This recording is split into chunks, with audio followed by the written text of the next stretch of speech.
अभी हम प्रत्याशी तो हैं नहीं, लेकिन कैसरगंज विधानसभा लोकसभा के अंदर जो है भारतीय जनता पार्टी की किसी से लड़ाई नहीं। कैसरगंज को मानती है कि भारतीय जनता पार्टी की सीट है, 1 घंटा पहले भी टिकट देंगे तो वहाँ के मतदाता भारतीय जनता पार्टी के प्रत्याशी को जिताकर भेज देंगे।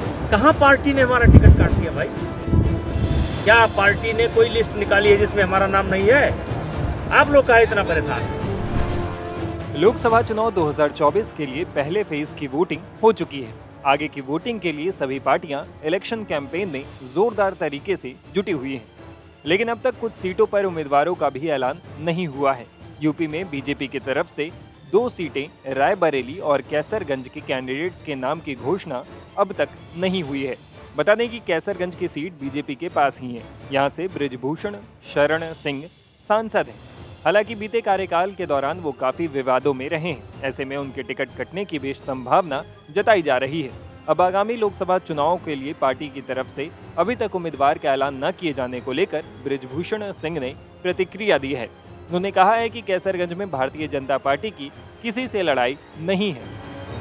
अरे भाई, अभी तो हम प्रत्याशी नहीं है, अभी हम प्रत्याशी तो हैं नहीं, लेकिन कैसरगंज विधानसभा लोकसभा के अंदर जो है भारतीय जनता पार्टी की किसी से लड़ाई नहीं। 2,87,000 का अंतर पिछली बार था, इस बार कार्यकर्ताओं ने नारा दिया है 5 लाख।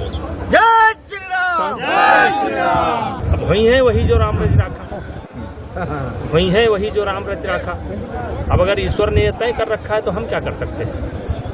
लेकिन हम तो प्रबल दावेदार हैं, हम प्रबल दावेदार हैं, तो हम तो 99.9 तक लड़ेंगे।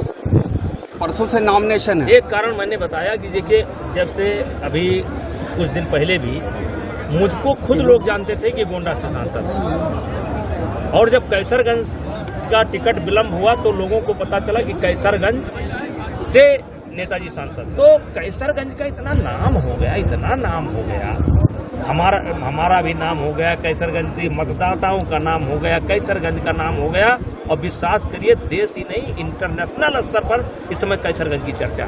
तो ये धमक आगे भी कायम रहेगी? ये कैसरगंज की चर्चा इंटरनेशनल भी है, देश के बाहर भी जो भारतीय बैठा है वो कैसरगंज की चर्चा कर रहा है। सांसद जी, अभी आपने कहा कि 27 को टिकट का इंतजार किया जाएगा, उसके बाद आगे की तैयारी की जाएगी। अब देखिए 27, 28, 29 जी, 3 के पहले तो हो ही जाएगा जी। तो हमारा अनुमान है कि 27 भी हो सकता है, 28 हो सकता है, 29 हो सकता है। अब 3 के पहले तो होना ही है। सांसद जी, क्या योजना बनाकर चल रहे हैं? सांसद जी, क्या लग रही है कि अभी टिकट फाइनल नहीं हो रहा है?